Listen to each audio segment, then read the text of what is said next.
Hello everyone, welcome to my channel course for with Mike. तो आज अपने maths के प्लेलिस्ट का वीडियो नंबर 30 करने जा रहे हैं। रीट नंबर 3337 हार्ड मार्क्ड है, आज का पीओटीडी है। देखो, मैं रिकमेंड करता हूँ कि इस तरह के प्रॉब्लम इंटरव्यूज़ में आने के चांसेस थोड़े कम होते हैं, क्योंकि बहुत लेंदी प्रॉब्लम होता है। ठीक है, और डिफ़िकल्टी लेवल भी इसका आई थिंक हार्ड ना करके एक्सपर्ट होना चाहिए। कॉम्पिटिटिव प्रोग्रामिंग टॉपिक पर बेस्ड प्रॉब्लम है ये। ठीक है, और जिस कंसेप्ट पर प्रॉब्लम है ये, उस कंसेप्ट को मैंने ऑलरेडी अभी पढ़ा रखा है, आज ही मैंने अपलोड किया था।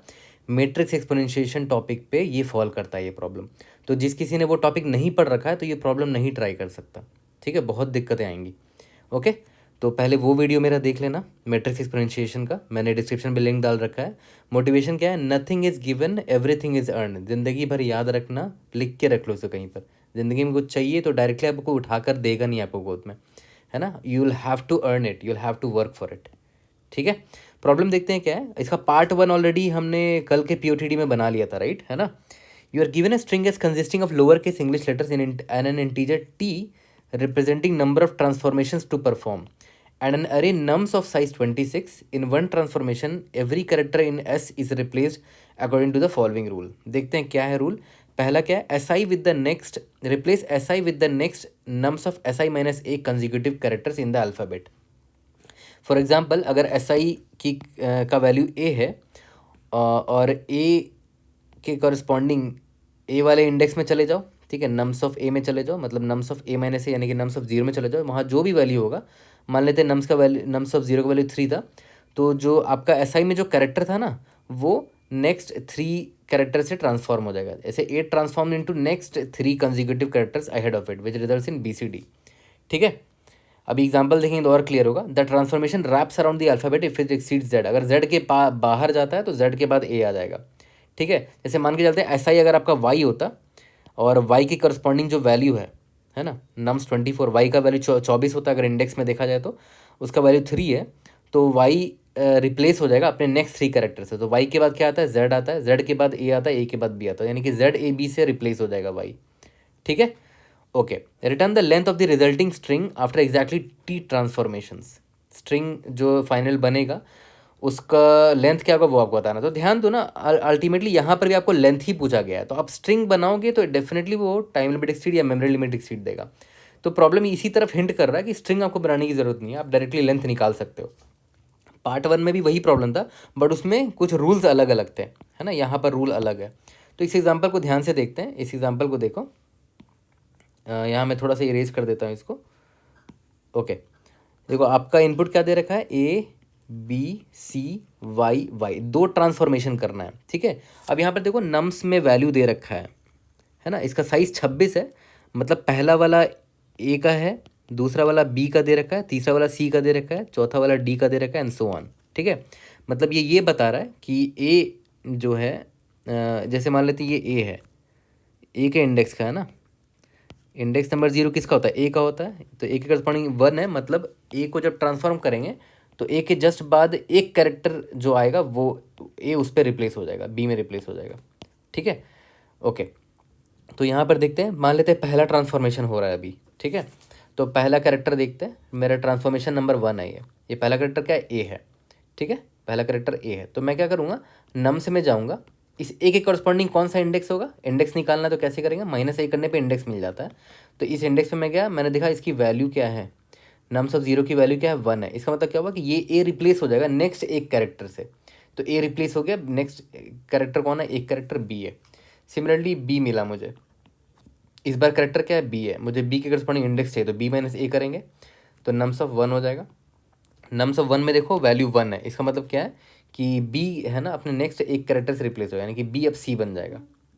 ठीक है, सिमिलरली सी पर अगर मैं आया तो सी माइनस ए इंडेक्स नंबर 2 होता है, 0 1 2, तो सेकंड इंडेक्स में मैं जाऊँगा। ठीक है, और उसकी भी वैल्यू 1 है, इसका मतलब क्या है? सी रिप्लेस हो जाएगा अपने नेक्स्ट एक वैल्यू से, सी डी से रिप्लेस हो जाएगा। सिमिलरली वाई को देखो, वाई भी वाई माइनस ए है, इसकी वैल्यू आ जाएगी आपकी, इसकी वैल्यू 2 दे रखी है, सॉरी इसकी वैल्यू 1 दे रखी है, ये वाई का है ना, लास्ट देखो ये वाई का वैल्यू है 1 है।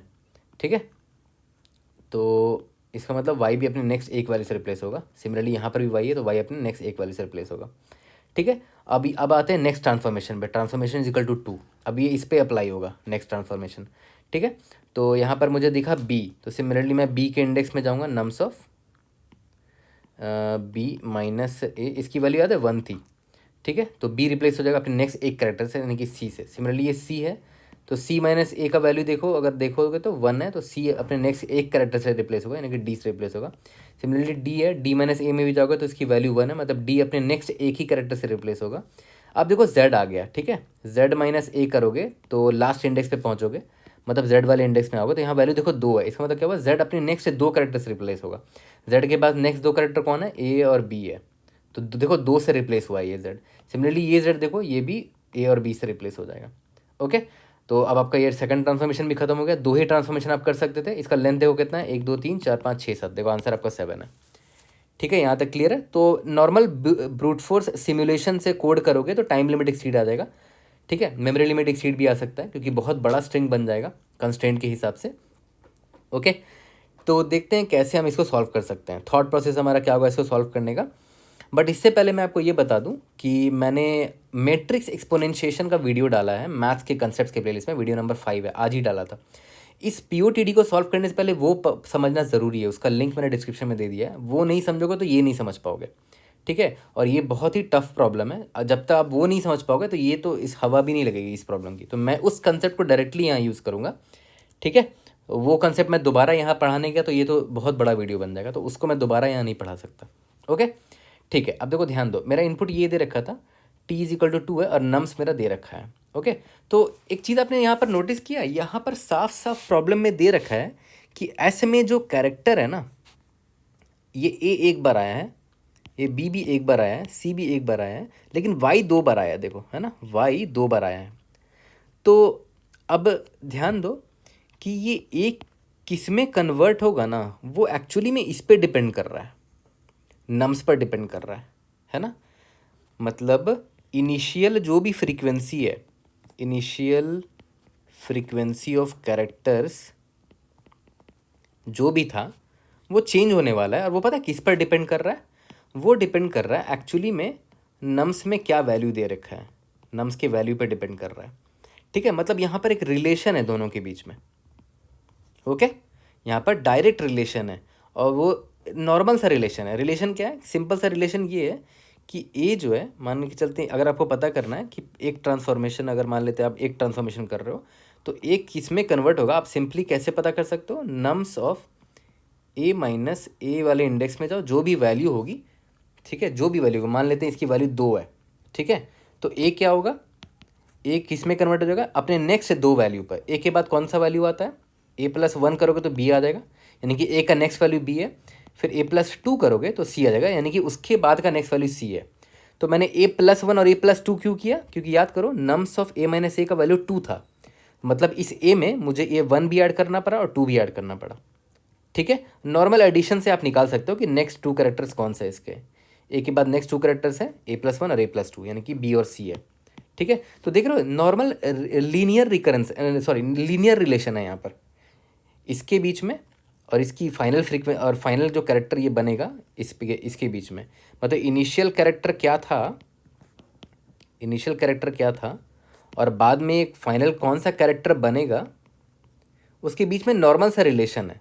और वो नॉर्मल सा रिलेशन कहाँ से निकाल पा रहा हूँ, मैं नम्स से निकाल पा रहा हूँ। नम्स की जो भी वैल्यू है वो नम्स पे डिपेंड कर रही है, नम्स का जो भी कैरेक्टर पे इंडेक्स पे वैल्यू दे रखा है उस पर डिपेंड कर रहा है। नॉर्मल सा लीनियर रिलेशन है। ओके, तो मैंने आपको बाइनरी एक्सपोनेंशिएशन में एक चीज़ सिखाया था, कि मैंने वहाँ पर आपको सिखाया था उसकी मदद से, क्या नाम है, फिबोनाची सीक्वेंस की मदद से सिखाया था कि अगर आपको एफ एन निकालना है तो एफ एन और एफ एन माइनस 1 नाम का एक वेक्टर बना लेते थे हम लोग, और यहाँ पर टी का पावर n माइनस 1, और यहाँ पर F of 0, sorry F of 1 और एफ ऑफ 0 लिखते थे यहाँ पर, ठीक है। तो अब देखो ध्यान दो, ये आपका इनिशियल वैल्यू होता था, याद है, ये आपका इनिशियल वैल्यू होता था, और उसमें कुछ पावर टी का पावर से कुछ मल्टीप्लाई कर देते थे, तो फाइनल वैल्यू क्या आएगा वो पता चल जाता था, है ना। मतलब n माइनस 2 फिबोनाची नंबर अगर आपको पता है, और n माइनस 1 फिबोनाची नंबर आपको पता है, उसकी मदद से आप nth निकाल सकते थे, है ना। सिमिलरली n और n माइनस 1 पता है तो उससे आप n प्लस 1 पता कर सकते थे, ठीक है। देख रहे हो, तो यहाँ पर देखो एफ एन माइनस 1 और एफ एन माइनस 2 की मदद से एफ एन निकल पा रहा है, सिमिलरली Fn और Fn-1 की मदद से Fn+1 निकल पा रहा है, एंड इन दोनों की मदद से N+2 निकल पा रहा है, एंड सो ऑन। ठीक है, तो सेम अगर इसको हम कंपेयर करें आज वाले प्रॉब्लम से, आज वाले POTD प्रॉब्लम से, तो अगर आप नोटिस करो टी का अभी मुझे नहीं पता कि मुझे क्या लिखना है, अभी मुझे कुछ नहीं पता टी का, वो बाद में देखा जाएगा। बट मुझे इतना बताओ कि लेफ्ट हैंड साइड में जो ये वेक्टर है और राइट हैंड साइड में जो ये वेक्टर है, एक्चुअली में यहाँ पर क्या होगा। ये तो फिबोनाची का था, फिबोनाची में तो नॉर्मल वैल्यू निकालना पड़ता था, nth फिबोनाची निकालना पड़ा। बट आज के प्रॉब्लम में क्या है, फ्रीक्वेंसी निकालनी है, फाइनल फ्रीक्वेंसी कितनी होगी हर कैरेक्टर्स की, तभी तो लेंथ निकाल पाओगे। तो यहाँ पर पता है टी मल्टीप्लाइड बाई टी का जो भी पावर होगा वो देख लिया जाएगा, और टी क्या है वो भी देख लिया जाएगा बाद में। बट इतना पता है कि T multiplied by final initial जो भी फ्रीक्वेंसी था उसका एक वेक्टर होगा या मैट्रिक्स होगा इनिशियल फ्रीक्वेंसी वाला, और यहाँ पर मुझे फाइनल फ्रीक्वेंसी का वेक्टर मिल जाएगा। ठीक है, यहाँ तक क्लियर है। तो हम सबसे पहले पता है क्या करेंगे, टी का पावर है ना ये निकाल लेंगे, ये तो हमें निकालना आता है। टी का पावर कैसे निकालेंगे, जो मैंने आपको सिखाया मैट्रिक्स एक्सपोनेंशिएशन की मदद से। इसीलिए बोल रहा हूँ ये वीडियो देख लो तभी समझ में आएगा ये वाला वीडियो। डायरेक्ट वो कंसेप्ट यहाँ यूज़ कर रहा हूँ, नहीं समझ में आएगा ये वीडियो अगर वो नहीं देखा आपने तो। ठीक है, तो टी का पावर हम लोग निकाल लेंगे मैट्रिक्स एक्सपोनेंशिएशन से, और उसको इससे मल्टीप्लाई कर देंगे इनिशियल फ्रीक्वेंसी जो भी थी, है ना। मल्टीप्लाई करने पर मुझे फाइनल फ्रीक्वेंसी मिल जाएगी हर कैरेक्टर की, और फाइनल फ्रीक्वेंसी मिल गई तो हर कैरेक्टर की एक फ्रीक्वेंसी एडअप कर दूंगा मैं, और मुझे ओवरऑल लेंथ मिल जाएगा। ठीक है, तो यहाँ पर एक बड़ा इंपॉर्टेंट ऑब्जर्वेशन हमने अभी पकड़ लिया कि भाई लेफ्ट हैंड साइड में जो मुझे रिजल्टेंट वेक्टर मिलेगा उससे मुझे फाइनल फ्रीक्वेंसी पता चलने वाली है। ठीक है, और यहाँ पर टी अभी तक मुझे नहीं पता, टी का पावर अभी हम डिसाइड नहीं कर रहे हैं, और यहाँ मुझे ये पता है कि ये जो होगा ना ये इनिशियल फ्रीक्वेंसी वाला वेक्टर होगा, इनिशियल फ्रीक्वेंसी। ठीक है, तो ये बड़ा इंपॉर्टेंट चीज़ हमने क्रैक कर लिया है। ओके, बट देखो मैं आपको पहले ही बता दे रहा हूँ, जिन लोगों ने मैट्रिक्स एक्सपोनेंशिएशन नहीं पढ़ा है और मैट्रिक्स एक्सपोनेंशिएशन से रिलेटेड जितने प्रॉब्लम्स होते हैं, बहुत सारे प्रॉब्लम्स होते हैं, इसकी बहुत सारी वैरायटी है इसके प्रॉब्लम की, और बहुत सारे आपको मिल जाएंगे कोड फोर्सेस में या तो कोई भी कॉम्पिटिटिव प्रोग्रामिंग के प्लेटफॉर्म में मिल जाएगा। उन प्रॉब्लम्स को अगर आप देखोगे ना तो देखोगे कि इस तरह की ही प्रॉब्लम्स होते हैं, मतलब सिमिलर प्रॉब्लम में से एक है ये वाला प्रॉब्लम। ठीक है, तो this problem actually falls into the category of matrix exponentiation. तो अगर आपने उस कैटेगरी का एक भी प्रॉब्लम नहीं बना रखा है तो आप कभी समझ नहीं पाओगे कि भाई कैसे कोई इंसान सोच सकता है कि इस प्रॉब्लम को देख के वो यहाँ तक पहुँच जाए, इस रिलेशन तक पहुँच जाए। इम्पॉसिबल है, एंड मैं एक्सपेक्ट भी नहीं करता कि आप यहाँ तक पहुँच पाओ, ये रिलेशन आप निकाल पाओ। अगर आपने नहीं पढ़ा है तो आपको ये नहीं निकाल पाओगे ये रिलेशन। और टू बी ऑनेस्ट मैं ये भूल ही गया था मैट्रिक्स एक्सपोनेंशिएशन से को। ठीक है, तो ऑफिस के बाद फ्री होके मैंने रिवाइज किया matrix exponentiation, then I realise कि हाँ ठीक है ये प्रॉब्लम सच में मैट्रिक्स एक्सपोनेंशिएशन के कैटेगरी में फॉलो करता है। तो देखो भूलता मैं भी हूँ, ऐसा कुछ है नहीं कि मुझे सब कुछ याद है, रिवाइज करना पड़ा तब जाके प्रॉब्लम आराम से बना पाया। ठीक है, तो चलो ये तो हमने पकड़ लिया, और ये प्रॉब्लम नहीं बना तो डिमोरलाइज होने की कोई ज़रूरत नहीं है, ये मैं कह रहा हूँ। ओके, चलो ये हमने पता कर लिया, अब आगे बढ़ते हैं। तो अब हमारा फाइनल क्वेश्चन आता है कि अगर हमने फाइनल वेक्टर ये टी वेक्टर निकाल लिया ना, जिसको ट्रांसफॉर्मेशन मैट्रिक्स ही बोलते हैं, अगर हमने ये निकाल लिया तो हमारा काम बन जाएगा। ठीक है, तो अभी वही उसी पर हम लोग डिस्कस करने वाले हैं, फाइंडिंग द टी। ओके, अब देखो ध्यान देना, आपने नोटिस किया होगा कि जो जो टी होता था वो टी मल्टीप्लाई होता था इनिशियल वाले से और फाइनल मैट्रिक्स दे दिया करता था। ठीक है, टी का पावर जो भी है। ओके, तो आपको याद है जब टी का पावर 1 रखते थे तो ये जैसे मान लेते अगर n का निकालना पड़ता था, सॉरी अगर n इज इक्वल टू 2 का निकालना पड़ता था तो t का पावर 1 रखना पड़ता था, n इज इक्वल टू 3 निकालते थे तो t का पावर 2 रखना पड़ता था, n इज इक्वल टू 4 के लिए t का पावर 3 रखना पड़ता था, है ना। सिमिलरली इसका मतलब क्या हुआ कि जितना बार पावर बढ़ा रहे उसके बाद हमारा जो फिबोनाची नंबर है वो शिफ्ट होते जा रहा है, यानी कि टी का पावर 1 कर रहे हैं तो सेकंड फिबोनाची नंबर मिल जा रहा है, टी का पावर 2 कर रहे हैं तो थर्ड फिबोनाची नंबर मिल रहा है, टी का पावर 3 कर रहे हैं तो फोर्थ फिबोनाची नंबर मिल रहा है, मतलब जस्ट नेक्स्ट फिबोनाची नंबर मुझे मिल पा रहा है। ठीक है, जिस तरह मैं टी का पावर निकालते चला जा रहा हूँ। ओके, तो वहाँ पर रिलेशन था कि टी का जितना पावर है उससे फिबोनाची नंबर मिल पा रहा था, बट यहाँ पर फिबोनाची नंबर नहीं है ना, यहाँ पर तो फ्रीक्वेंसी निकालना है हमें। ठीक है, तो याद करो हमने टी का सबसे पहले मैंने याद है क्या बोला था कि टी का अगर आपको निकालना है कि कितने रोज और कितने कॉलम्स होंगे, ठीक है, उसके लिए हमें डिग्री निकालनी पड़ती थी। ठीक है, कि हमारा जो रिकरेंस रिलेशन है उसका डिग्री क्या है। अगर आपको डिग्री पता चल गया तो टी जो होगा एक्चुअली में मैट्रिक्स, वो एक्चुअली में डिग्री क्रॉस डिग्री का मैट्रिक्स होगा, उसका रो डिग्री होगा और कॉलम भी डिग्री होगा। ठीक है, तो अब देखो ध्यान दो, डिग्री मतलब क्या होता था कि हमारा जो रिकरेंस रिलेशन है, जो भी रिकरेंस रिलेशन हमने बनाया है वो कितने प्रीवियस टर्म्स पे डिपेंडेंट है ना। तो अगर आप इस प्रॉब्लम को अगर ध्यान से देखो तो यहाँ पर फिबोनाची नंबर नहीं निकालना है, यहाँ पर हमें कैरेक्टर को देखना है और देखना है कि उसकी फ्रीक्वेंसी किन किन पर डिपेंडेंट है। जैसे मान लेते हैं अगर मैं ए की बात करूँ तो ए को एक्चुअली में मैं किस किस कैरेक्टर से ला सकता हूँ। ए को मैं कौन कौन से कैरेक्टर ला सकता हूँ, ए को मैं ए से भी ला सकता हूँ डिपेंडिंग ऑन नम्स में क्या वैल्यू दिया हुआ है। मैं हो सकता है बी से भी ए तक आ जाऊँ, बी में कुछ वैल्यू ऐड करूँगा वो जेड तक जाएगा, फिर रैप अराउंड होके वापस से ए आ सकता है।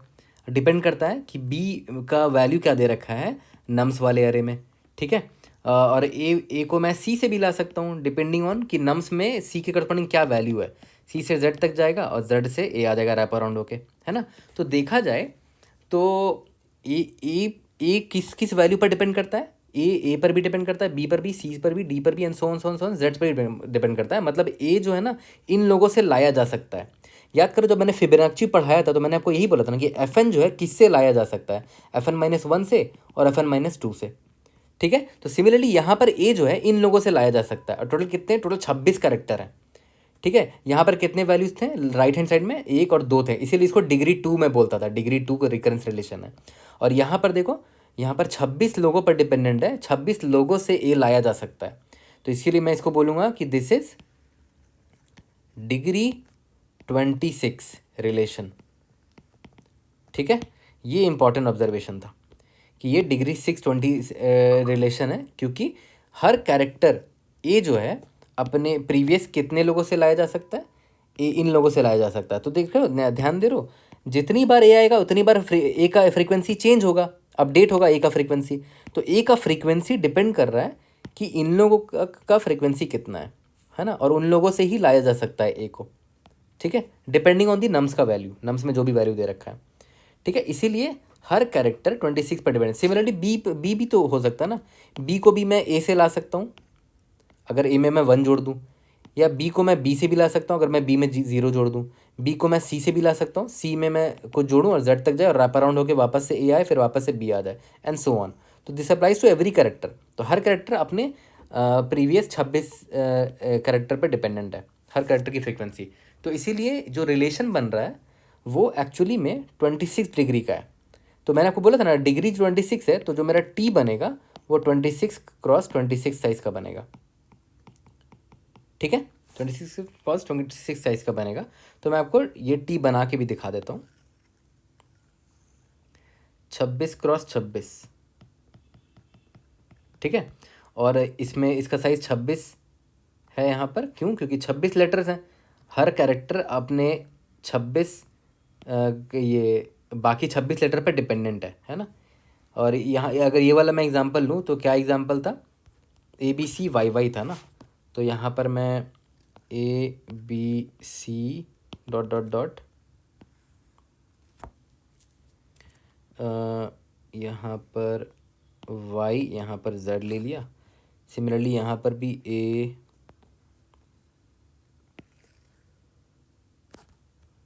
B C dot dot dot यहाँ पर वाई ले लिया, A B C and so on Y, और यहाँ पर जेड हो गया। ठीक है, अब देखो जो मेरा एग्जांपल था याद है क्या था, ए बी सी वाई और वाई था, है ना। तो और नम्स में जो वैल्यू दे रखा है उससे मैं ये पता कर सकता हूँ कि इस ए से मैं क्या ला सकता हूँ, इस बी से मैं क्या ला सकता हूँ, इस सी से मैं क्या ला सकता हूँ, है ना। मान के चलते हैं कि nums of a, nums of a का मतलब ए का मतलब क्या हुआ कि ए के करस्पॉन्डिंग कौन सा इंडेक्स होता है, 0th इंडेक्स होता है, जिसको आप ऐसे भी निकाल सकते हो, नम्स ऑफ ए माइनस ए। मान लेते इसका वैल्यू 5 है, इसका मतलब क्या हुआ कि ए नेक्स्ट 5 कैरेक्टर को ला सकता है। मतलब ए पे अगर मैं 5 जोड़ूँ, एक बार ए में 1 जोड़ूँ तो बी आ सकता है, ए में 2 जोड़ूँ तो सी आ सकता है, ए में 3 जोड़ूँ तो डी आ सकता है, ए में 4 जोड़ूँ तो ई आ सकता है, ए में 5 जोड़ूँ तो एफ आ सकता है। मतलब ए के बाद next 5 character b C D E f आ सकता है। तो मैं यहाँ पर पता है क्या करूँगा, मैं ये लिख दूंगा कि ए से देखो तो मैं क्या क्या ला पा रहा था, बी ला पा रहा था, सी ला पा रहा था, डी ला पा रहा था, ई ला पा रहा था, एफ ला पा रहा था।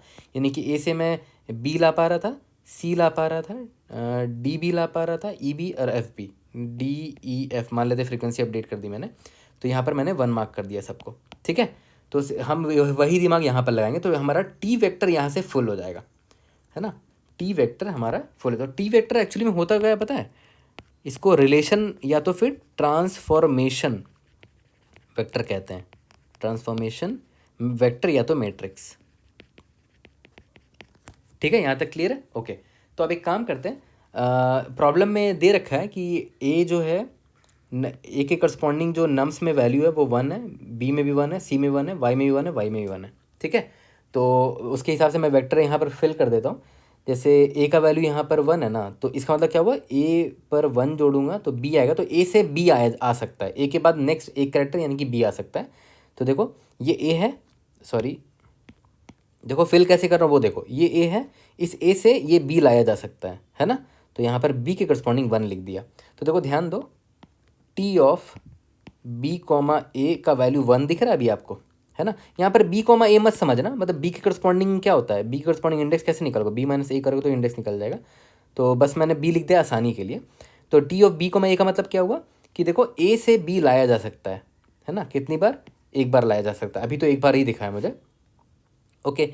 सिमिलरली अब नेक्स्ट कैरेक्टर क्या है, बी है, और बी के करस्पॉन्डिंग की वैल्यू 1 है। इसका मतलब क्या हुआ कि बी से क्या लाया जा सकता है, बी से बी में अगर एक जोड़ा जाए तो बी प्लस 1, यानी कि बी से सी लाया जा सकता है। तो बी से सी में यहाँ पे +1 कर दिया है, बी से सी लाया जा सकता है, ठीक है।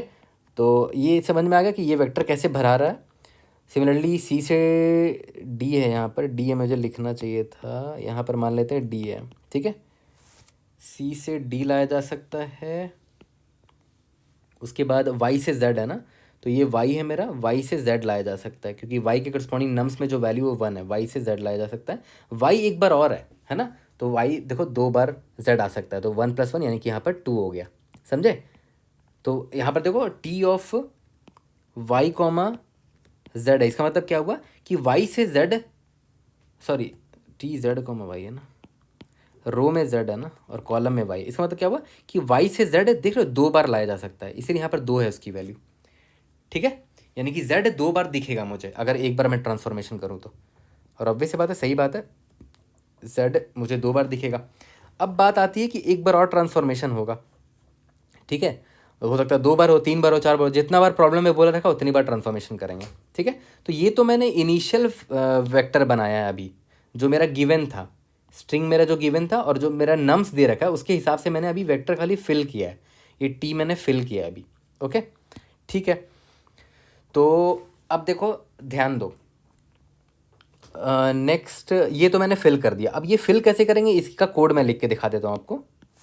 ये मैंने कैसे फिल किया वो देखो, for int I is equal to 0, I is less than 26, I plus plus, ठीक है। और इसके बाद याद करो मैं कैसे कर रहा था कि आई में जो भी करेक्टर है, आई मतलब हो गया आपका ए हो गया, ठीक है। आई मान लेते हैं आपका ये ए हो गया, उसमें याद है ए में 1 जोड़ा, फिर ए में 2 जोड़ा एंड सो ऑन, ठीक है। तो एक second, I is equal to 0 का मतलब क्या हुआ कि ये ए है, आई इज इक्वल टू 1 होगा मतलब वो बी है, आई इज इक्वल टू 2 मतलब वो सी है एंड सो ऑन, ठीक है। अब इस आई वाले करेक्टर में मैं क्या ऐड करूँगा वो देखो, ऐड का वैल्यू कहाँ से स्टार्ट होगा, 1 से स्टार्ट होगा, ठीक है। और ऐड का value less than equal to nums of i में जो भी वैल्यू दे रखा है, नम्स ऑफ आई मतलब आई का वैल्यू अगर 0 तो नम्स ऑफ ए का क्या वैल्यू दे रखा है नम्स में, ठीक है। ऐड प्लस प्लस, यही तो कर रहे थे हम लोग ना नेक्स्ट कैरेक्टर निकालने के लिए, ठीक है। तो अब देखो यहाँ ध्यान देना, ये टी हम कैसे असाइन कर रहे थे याद है कि T of, sorry T of, याद करो ये जो कैरेक्टर ए है इससे बी बन पा रहा है कि नहीं, कितनी बार बन पा रहा है वो उसकी वैल्यू है, ठीक है। तो जो बनना है बाद में वो यहाँ पर लिखा है, जो बाद में बनेगा वो पहले लिखना है रो वाले में, यानी कि बी बन पाएगा कि नहीं, किससे बन पाएगा, ए से बन पाएगा कि नहीं, ठीक है। उसका वैल्यू 1 है ना। तो यहाँ पर हम वही करेंगे कि देखो टी जो है बन किससे रहा है, ith से बन रहा है। ith मेरा वो है ना कि ith मेरा मान लेते हैं ए है, ये ए से क्या क्या बन पाएगा, आई में ऐड करने पर, ऐड की जो भी वैल्यू है, मैं बड़ा बड़ा लिख देता हूँ इसको, टी आई मतलब स्टार्टिंग में आई का वैल्यू 0 मतलब ये ए है, ए से क्या बनना था, मान लेते हैं ए था, ए पे 1 ऐड करेंगे, 1 मतलब ऐड की वैल्यू जो भी है, ऐड देख रहे हो 1 से लेकर नम्स आई तक की वैल्यू है, तो सारे ऐड होके सारे कैरेक्टर मुझे मिलते जाएंगे। तो क्या क्या बनेगा, आई में जो भी वैल्यू था उसमें हम ऐड की वैल्यू ऐड कर देंगे, तो जो भी कैरेक्टर बनेगा उसकी फ्रीक्वेंसी यहाँ पर प्लस प्लस हो जाएगी। ठीक है, यहाँ तक क्लियर है। तो ये लाइन समझना इंपॉर्टेंट था, बड़ा छोटा सा लाइन है ये, बट इंपॉर्टेंट है ना, बहुत लोग कंफ्यूज हो सकते हैं इस लाइन में, इसीलिए मैंने इसको स्पेशली समझाया है कि एक्चुअली में ये ए मेरा इनिशियल कैरेक्टर है। ठीक है, इससे मैं क्या ला सकता हूँ, बी ला सकता हूँ। क्यों ला पा रहा हूँ बी, क्योंकि ए में मैं 1 ऐड करूँगा तो बी आ जाएगा, और ये 1 कहाँ से आया, नम्स से मुझे मिला था वो, है ना।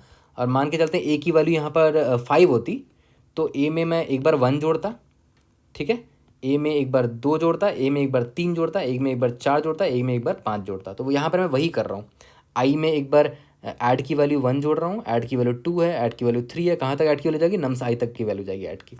ठीक है, तो आई प्लस ऐड से जो भी कैरेक्टर मिलेगा, इसका मतलब क्या हुआ कि ए से मैं ये कैरेक्टर बना पा रहा हूँ, और कितनी बना पा रहा हूँ, इसीलिए ये प्लस प्लस कर रहा हूँ। ठीक है, तो यहाँ से मेरा ट्रांसफॉर्मेशन वेक्टर रेडी हो जाएगा। ठीक है, अब जब ट्रांसफॉर्मेशन वेक्टर जब आपका रेडी हो गया है, तब तो आपको कुछ काम ही नहीं है, सारा काम आपका ऑलमोस्ट हो गया है। याद करो मैंने क्या बोला था कि सबसे पहले मैट्रिक्स ऑफ रिजल्ट निकालेंगे, और अब मैंने ऑलरेडी आपको पढ़ा रखा है मैट्रिक्स एक्सपोनेंशिएशन वाला कोड।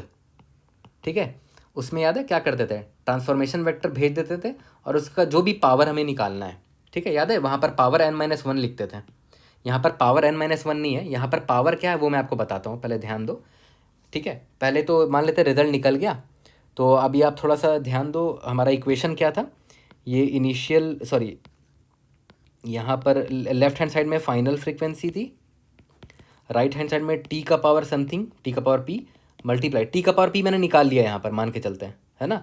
उसको मल्टीप्लाई कैसे करेंगे, इनिशियल जो भी फ्रीक्वेंसी था, इनिशियल जो भी स्टेट था मेरा, ठीक है, तो फाइनल फ्रीक्वेंसी मेरे निकल कर आ जाएगी। तो अगर मैंने टी का पावर पी निकाल लिया, टी का पावर पी अगर मैंने निकाल लिया, जो कि मुझे ऑलरेडी पता है इसका कोड, उसमें मैं इनिशियल फ्रीक्वेंसी मल्टीप्लाई कर दूंगा, तो इनिशियल फ्रीक्वेंसी मैं स्टोर करके रख लूँगा, जो भी मेरा A B C Y Y था ना, A B C Y Y मतलब इनिशियल जो भी मेरा फ्रीक्वेंसी था, उसको मैं क्या करूँगा, एक फ्रीक्वेंसी नाम के वेक्टर में स्टोर कर लूँगा। ठीक है, जिसमें मैं A B C D E N सबका फ्रीक्वेंसी स्टोर कर लूँगा, ए एक बार था, बी एक बार था, सी एक बार था, वाई 2 बार था, and so on, A B C Y Y. ठीक है, और यहाँ इन दोनों को मल्टीप्लाई कर लूँगा तो मेरा काम हो जाएगा। यहाँ तक क्लियर है, ओके। तो अब आते हैं कि भाई टी का पावर क्या करना है ना, टी का पावर यहाँ पर क्या करना है। अब देखो ध्यान दो, टी का पावर जब 1 रख रहे हो तो उससे आपको पता है क्या पता चल पा रहा है कि एक बार ट्रांसफॉर्मेशन करने पर क्या फाइनल वेक्टर आएगा। टी का पावर जब 2 करोगे तो पता चल रहा है कि 2 बार जब आप ट्रांसफॉर्मेशन करोगे इनिशियल फ्रीक्वेंसी पे, तब क्या फाइनल फ्रीक्वेंसी आएगा। टी का पावर 3 मतलब क्या हुआ कि इनिशियल फ्रीक्वेंसी पे 3 बार जब आप ये मल्टीप्लाई करोगे, टी का पावर ट्रांसफॉर्मेशन लगाओगे, तो फाइनल फ्रीक्वेंसी क्या होगा वो पता चलेगा। और मुझे कितनी बार पावर ट्रांसफॉर्मेशन करना है, पावर कितनी बार लगाना है, प्रॉब्लम में दे रखा है कि मुझे टी टाइम्स करना है वो ऑपरेशन। तो इसका मतलब क्या हुआ, टी का पावर यहाँ पर टी होगा एक्चुअली में, है ना, टी का पावर यहाँ पर टी होगा, टी का पावर यहाँ पर टी होगा। यहाँ तक क्लियर है, क्योंकि यहाँ पर क्या हो रहा है, हर एक पावर के बाद मुझे पता चल रहा है कि उसका ये फाइनल फ्रीक्वेंसी क्या होगा, है ना। बट फिबोनाची में क्या होता था कि n-1 पावर करने पर ना मुझे पता चलता था, n-1 पावर करने के बाद मुझे पता चलता था कि fn क्या है। बट यहाँ पर ऐसा नहीं है, देखो फिबोनाची में क्या होता था कि n-1 का पावर मल्टीप्लाई करने के बाद nth फिबोनाची पता चलता था, जस्ट एक बाद वाला। बट यहाँ पर ऐसा नहीं है इस प्रॉब्लम में। इस प्रॉब्लम में क्या है कि एक बार पावर टी का पावर जब 1 किया तो एक बार ट्रांसफॉर्मेशन के बाद फाइनल फ्रीक्वेंसी क्या होगा वो पता चला, फिर टी का पावर 2 किया तो 2 का 2 बार ट्रांसफॉर्मेशन करने पे क्या फाइनल फ्रीक्वेंसी आएगा वो पता चल रहा है। तो यहाँ पर हमें टी टाइम्स करना है ट्रांसफॉर्मेशन, तो यहाँ पर टी होगा, टी का पावर टी होगा। ये चीज़ समझे, ओके। इसीलिए बाइनरी एक्सपोनेंशिएशन वाला वीडियो इंपॉर्टेंट था, वहाँ से बेसिस बना के इस प्रॉब्लम को सॉल्व करना था आपको। डायरेक्टली इस प्रॉब्लम में आओगे नहीं बनेगा, बहुत मुश्किल हो जाएगा। ठीक है, तो टी का पावर टी मान लेते हैं हमने निकाल लिया, जो कि हमें ऑलरेडी पता है, उसको मल्टीप्लाई कर देंगे इनिशियल फ्रीक्वेंसी वाले वेक्टर से। ओके, फिर फाइनल फ्रीक्वेंसी मेरा जो भी वेक्टर आएगा उसमें मैं फ्रीक्वेंसी ऐड कर लूँगा, मेरा आंसर आ जाएगा। ठीक है, अब थोड़ा सा ध्यान दो इस इक्वेशन पर, ध्यान दो थोड़ा सा इस इक्वेशन पे, कि मेरा जो फाइनल फ्रीक्वेंसी वाला जो वेक्टर होगा, और बीच में याद है यहाँ पर क्या था, ये था 26 क्रॉस 26 था, है ना, इसका पावर टी था जो भी है, इसको मल्टीप्लाई हम कर रहे थे इनिशियल फ्रीक्वेंसी वेक्टर से। तो इनिशियल फ्रीक्वेंसी वेक्टर जो है, ये तो देख रहे हो, ये तो कुछ इस तरह का दिख रहा है मुझे, है ना, ये तो मुझे डायरेक्टली दिख रहा है 1x26 साइज़ का मैट्रिक्स है, बट ये मल्टीप्लाई ही नहीं हो पाएगा, क्योंकि देखो 1x26 है, हमने नॉर्मल वेक्टर ले लिया यहाँ पर, it is not a matrix, क्योंकि हमने फ्रीक्वेंसी स्टोर किया ना, तो हमने नॉर्मल क्या किया, वेक्टर ऑफ इन 26 साइज़ का ले लिया। अब देखो ये दोनों मल्टीप्लाई हो सकता है क्या, नहीं हो सकता, क्योंकि देखो इसका जो कॉलम है इसका रो बराबर नहीं है, मल्टीप्लिकेशन होने के लिए कॉलम और रो बराबर होना चाहिए। तो खैर ये एक ही बार मल्टीप्लाई कर रहा है ना फ्रीक्वेंसी से, तो इसको हम मैनुअली मल्टीप्लाई कर लेंगे, मतलब अलग से एक फॉर लूप लिख लेंगे, है ना। पहले टी का पावर टी निकाल लेते हैं, उसके बाद क्या करेंगे, ये जो मल्टीप्लिकेशन है ना, इसको अंजाम देने के लिए हम मैनुअल एक फॉर लूप लिख लेंगे, है ना, एक मैनुअल फॉर लूप लिखेंगे। अब देखो वो मैनुअल फॉर लूप कैसा होगा वो देख लो। मुझे ये तो पता है कि ये 26x26 आएगा, टी का पावर टी जो भी आएगा ये 26x26 आएगा। तो मैं यहाँ पर बना के दिखा देता हूँ। मान के चलते हैं टी का पावर टी जब मैंने निकाल के लाया ना, यहाँ पर टी का पावर टी जो निकल के आया इस रिजल्ट में मैट्रिक्स एक्सपोनेंशियल के बाद, टी का पावर टी जो आया तो वो 26x26 साइज का एक वेक्टर आ गया, मान लेते कुछ ऐसा वैल्यू है इसका, ठीक है। और जो मेरा फ्रीक्वेंसी है वो नॉर्मल वेक्टर है मेरा, है ना, जिसमें फ्रीक्वेंसी लिखा हुआ है, ए का फ्रीक्वेंसी 1 है, बी का फ्रीक्वेंसी 1 है, सी का फ्रीक्वेंसी 1 है, एंड वाई का फ्रीक्वेंसी 2 एंड जेड का फ्रीक्वेंसी 0 है, इनिशियल फ्रीक्वेंसी, है ना, ये इनिशियल स्टेट वाला फ्रीक्वेंसी है। तो अब देखो ध्यान देना मल्टीप्लाई कैसे कर रहे हैं हम लोग। सिंपल एक फॉर लूप लिखूंगा, for int I is equal to 0, I is less than 26, I plus plus, ठीक है, for int J is equal to 0, J is equal to J less than 26, J plus plus, ठीक है। 26x26 का ये वाला matrix है, तो 26x26 मैंने चला दिया है। अब देखो ध्यान देना, इसके बाद जो अपडेटेड फ्रीक्वेंसी आएगा, है ना, इन दोनों को मल्टीप्लाई करने का जो अपडेटेड फ्रीक्वेंसी आएगा वो एक्चुअली में क्या होगा, देखो ध्यान देना, क्योंकि देखो अपडेट ये तो फ्रीक्वेंसी जो था ना, ये तो नॉर्मल वेक्टर जैसा था ना मेरा, मतलब कुछ ऐसा था, तो मैं चाहूँगा कि मेरा अपडेटेड फ्रीक्वेंसी भी कुछ वैसा ही आए, ठीक है। तो अब देखो ध्यान देना, मैं कैसे अपडेटेड फ्रीक्वेंसी ले लेता हूँ कि दोनों को मल्टीप्लाई करने पे जो फाइनल फ्रीक्वेंसी आएगा, इंट या तो फाइनल फ्रीक्वेंसी बोल देता हूँ, फाइनल फ्रीक्वेंसी, इसका साइज़ 26 है, ठीक है, स्टार्टिंग में 0 है इसकी वैल्यू, ओके। अब देखो ध्यान देना, final final frequency of I will be equal to, ध्यान से देखना क्या लिख रहा हूँ, यहाँ प्लस इज इक्वल टू कर देता हूँ, plus is equal to final frequency result का जो भी वैल्यू था आई कॉमा जे, ठीक है, आई कॉमा जे अभी 0,0 है, तो अभी ये पकड़ाएगा, ठीक है। वो किससे मल्टीप्लाई होगा वो देखना, जो भी मेरा ये था ना फ्रीक्वेंसी, इनिशियल फ्रीक्वेंसी, उसका फ्रीक्वेंसी, उसका जेथ कॉलम, क्योंकि देखो ये एक्चुअली में कुछ ऐसा है ना, इसका it is as if 1x26 है ना, तो ये देखो 26, तो ये कॉलम है एक्चुअली में, J0, J is equal to 1 and so on, ठीक है। तो फ्रीक्वेंसी ऑफ J, और देखो J चेंज हो रहा है यहाँ पर फॉर लूप में, ठीक है, तो ऐसे ऐड होता चला जाएगा। फिर J इज इक्वल टू जब 1 होगा तो ये मल्टीप्लाई हो जाएगा, ये मल्टीप्लाई होगा J इज इक्वल टू 1 से, ठीक है। फिर J इज इक्वल टू जब 2 होगा तो ये मल्टीप्लाई होगा इससे, और वो ऐड होता रहेगा, है ना, और उससे मेरी वैल्यू क्या आ जाएगी, फाइनल फ्रीक्वेंसी ऑफ आई का वैल्यू जब 0 होगा तो ये मिल जाएगा मुझे, फाइनल फ्रीक्वेंसी 0 का वैल्यू मिल जाएगा। फिर similarly I is equal to जब 1 होगा तो फाइनल फ्रीक्वेंसी 1 का वैल्यू मिल जाएगा, और फाइनल फ्रीक्वेंसी 1 का वैल्यू कैसे निकलेगा, ये इंटू ये प्लस ये इंटू ये प्लस ये इंटू ये and so on, normal vector मतलब मल्टीप्लिकेशन है। यहाँ पर बस हमें मैनुअली क्यों करना पड़ा फॉर लूप, नॉर्मल हमने मैट्रिक्स मल्टीप्लिकेशन क्यों नहीं किया, क्योंकि यहाँ पर ये नॉर्मल वेक्टर है ना, और ये जो है मेरा मैट्रिक्स है, 2D मैट्रिक्स है, ठीक है। This is a matrix and this is a normal vector, ठीक है। तो इसीलिए हमने इसको मैनुअली मल्टीप्लिकेशन का एक अलग से फॉर लूप लिख लिया, ठीक है। कोई दिक्कत नहीं है, अलग से फॉर लूप तो आप लिख ही सकते थे, है ना, दोनों को मल्टीप्लाई करने। तो ये फाइनल फ्रीक्वेंसी जो मुझे मिला है ना, बस ख़त्म हो गया कहानी। बस इसी में सारे कैरेक्टर की मुझे फ्रीक्वेंसी ऐड करनी है ना। ये जो फाइनल फ्रीक्वेंसी मिला 26 साइज़ का जो है, ये मैंने लिया था ना यहाँ पर फाइनल फ्रीक्वेंसी, इसमें हर कैरेक्टर की फाइनल फ्रीक्वेंसी है, इसको समेशन कर दो, समेशन। अब हर कैरेक्टर की जब आपको फाइनल फ्रीक्वेंसी ही पता है, वही तो लेंथ दे देगा आपको फाइनल स्ट्रिंग का, बस दैट्स इट। और हाँ, जब समेशन निकाल रहे हो तो मॉड्यूलो करना मत भूलना, मॉड प्रॉब्लम में दे रखा है 10⁻9+7 करना है आपको, ठीक है। यहाँ तक क्लियर है। तो देखा है, तो हर एक स्टेप आपको बता दिया गया है। अभी जब कोड करेंगे तो लाइन बाय लाइन दोबारा वही चीज़ करेंगे जो यहाँ पर सीखा है हमने, ओके। तो चलो कोड करते हैं, इसको फिनिश करते हैं। तो चलो इसका कोड करते हैं। कोड थोड़ा लंबा है बट कोई बात नहीं, धीरे धीरे आराम से हो जाएगा लाइन बाय लाइन। मैंने आपको सबसे पहले क्या बोला था कि भाई मैट्रिक्स जो लेंगे वो 2D वेक्टर होगा ना, तो वेक्टर ऑफ इंट लेना पड़ेगा। तो एक काम करते हैं, बार बार ये लिखना ना पड़े, मैं टाइप डिफ कर देता हूँ कि वेक्टर ऑफ इंट मुझे जहाँ भी लिखना होगा वहाँ पर मैं मैट्रिक्स लिख दूंगा। 2D मैट्रिक्स है ये, ठीक है, ओके। और इंट m ले लेते हैं, m is equal to 1e⁻9+7, sorry 1e⁻9+7, okay. चलो ठीक है। अब एक काम करते हैं, बाइनरी एक्सपोनेंशिएशन वाले वीडियो में जो हमने सीखा था ना, मैट्रिक्स एक्सपोनेंशिएशन का वाला कोड लिखना, मैट्रिक्स MATRIX मैट्रिक्स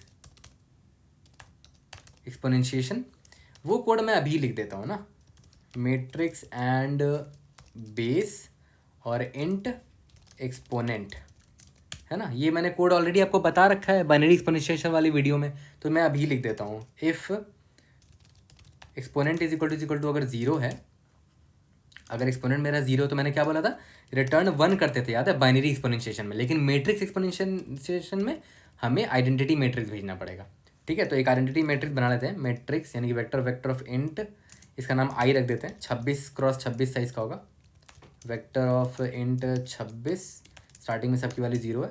और आइडेंटिटी मैट्रिक्स में क्या होता है, डायगोनल एलिमेंट सारे 1 होते हैं, बाकी सब 0 होता है। I is equal to 0, I is less than 26, I plus plus i of i comma i will be equal to 1 हो जाएगा, ठीक है। और यहाँ पर रिटर्न आई कर दो, आइडेंटिटी मैट्रिक्स आपने रिटर्न कर दिया। ये तब है जब एक्सपोनेंट 0 है। अब एक्सपोनेंट 0 नहीं है तो पहले क्या करते थे, मैट्रिक्स ऑफ हाफ निकालते थे, हाफ निकालने के लिए क्या करते थे, सेम फंक्शन रिकर्सिवली कॉल करो, ठीक है। और यहाँ पर आप बेस भेज दो और यहाँ पर एक्सपोनेंट बाई 2 भेज दो, ओके। और जो भी वैल्यू आया मैट्रिक्स रिजल्ट में उसको कैलकुलेट कर लो। इसके लिए याद करो क्या करते थे, हाफ को हाफ से ही मल्टीप्लाई कर देते थे। तो मल्टीप्लाई करने के लिए अलग से फंक्शन लिखना पड़ेगा, क्यों, क्योंकि ये लोग मैट्रिक्स हैं, है ना। तो मैट्रिक्स मल्टीप्लिकेशन नाम का एक फंक्शन लिख दिया मैंने इसके लिए, ठीक है। और यहाँ पर चेक कर लेना कि अगर एक्सपोनेंट जो आपका है अगर वो ऑड होता,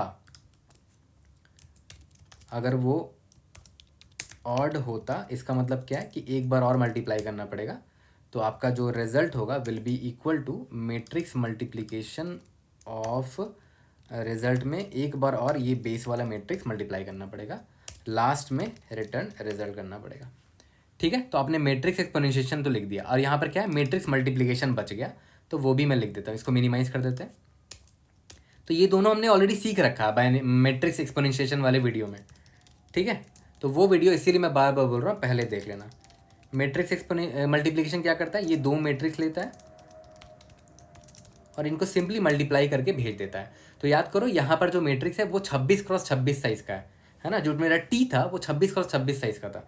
तो यहाँ पर जो मेरा रिजल्ट भी होगा, जो मल्टीप्लाई करने पर जो रिजल्ट आएगा, यानी कि इसको रिजल्ट ही ले लेते हैं, तो सी नाम दे देते हैं इसको, ठीक है। वो भी 26x26 साइज़ का होगा, 26 वेक्टर ऑफ इंट 26,0, ठीक है। For int I is equal to 0, I is less than 26, I plus plus, ये कोड तो रटा हुआ है, कॉलेज में कई बार लिखा भी हमने ये वाला। J is equal to 0, J is less than 26, J plus plus, for int k is equal to 0, k is less than 26, के प्लस प्लस, ठीक है।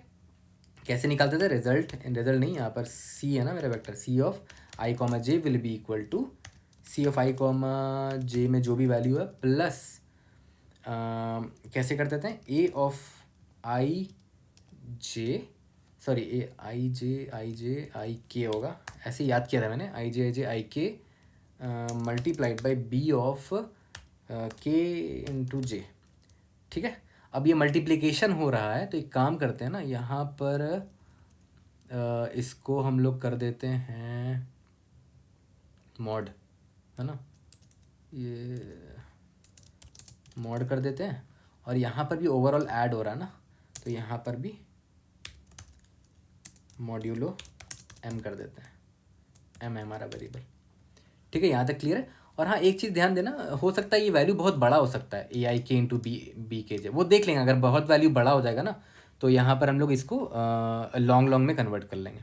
ठीक है, अभी मल्टीप्लाई जब होगा तो बड़ा वैल्यू आ सकता है, तो लॉन्ग लॉन्ग में कन्वर्ट कर लेंगे, बट देख लेंगे अगर होगा तभी। चलो, ये तो समझ में आ गया।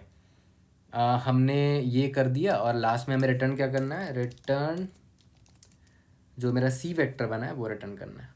ओके, तो इसको भी मिनिमाइज कर देते हैं। देखा है तो हमने जो मैट्रिक्स एक्सपोनेंशिएशन में सीखा था, है ना, वो हमने ऑलरेडी कर दिया। अब हम लोग आ जाते हैं अपने लास्ट, यानी कि इस वाले फंक्शन पे। मैंने इसमें क्या बोला था, इसमें सबसे पहले इनिशियल जो स्टेट है अपने फ्रीक्वेंसी वेक्टर का, उसको स्टोर कर लेते हैं, जो मेरे राइट हैंड साइड में होगा इक्वेशन में। याद है मेरा इक्वेशन क्या था, फाइनल फ्रीक्वेंसी का state will be equal to T का पावर टी, यही इक्वेशन था ना। इसको मल्टीप्लाई करेंगे इनिशियल फ्रीक्वेंसी के स्टेट से। ठीक है, तो ये 26,0 कर लेते हैं इसको, for char and C H in S frequency of C H minus A plus plus कर दो।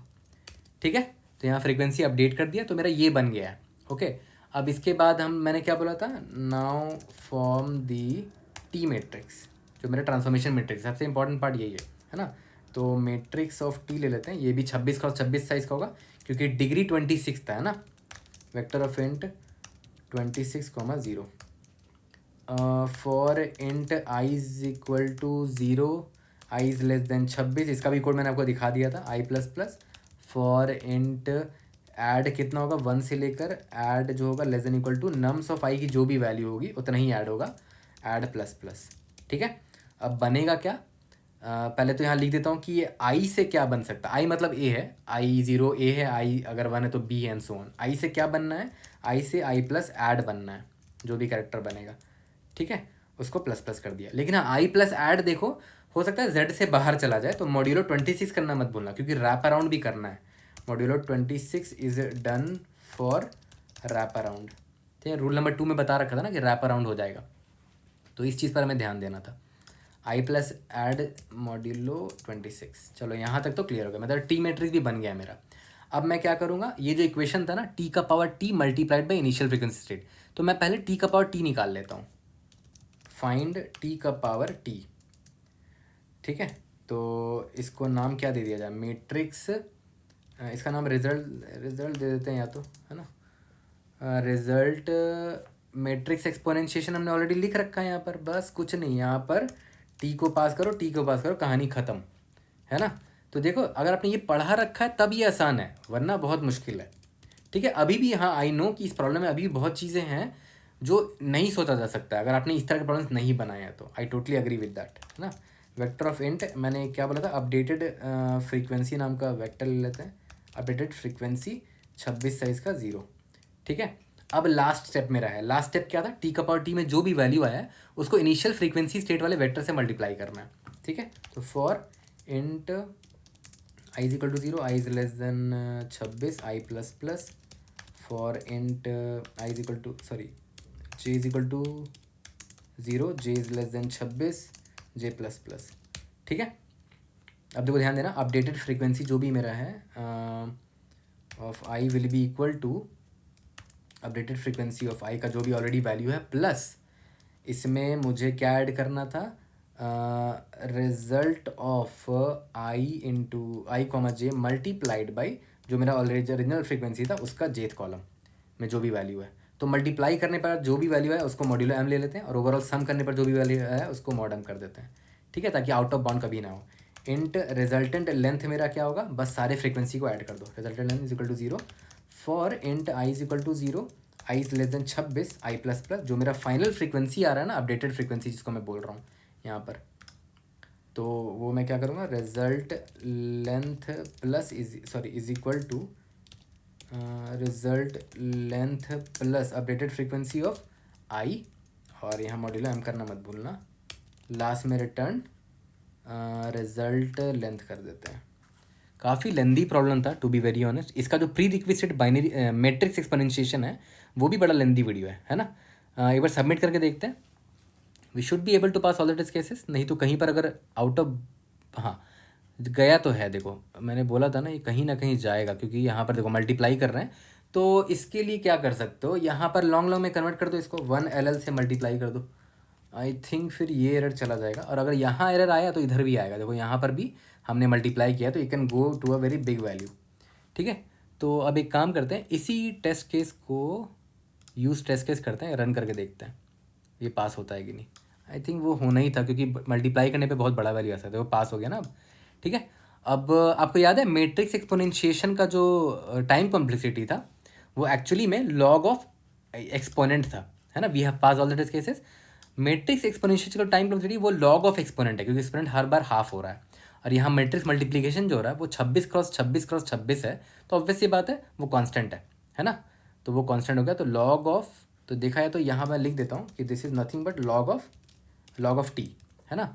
और ये भी 26x जो भी नम्स की वैल्यू है वो है, नम्स का जो भी मैक्सिमम वैल्यू है, तो O of 26 multiplied by nums of आई की जो भी मैक्सिमम वैल्यू हो सकती है, जो कि आई थिंक नम्स ऑफ आई की मैक्सिमम वैल्यू दे रखी है कि वो 25 तक हो सकती है ना। तो ये भी कांस्टेंट ही दिखा है, तो इसको मैं O1 बोल सकता हूँ। और यहाँ पर अब O ऑफ n होगा, s का लेंथ अगर n है तो, बाकी आई थिंक ये भी 26x26 कांस्टेंट है, ये भी कांस्टेंट है। तो ओवरऑल हमारा टाइम कम्प्लीट कितना हो गया, O of n plus log of t। ठीक है, I hope I was able to help. See you in the next video, thank you.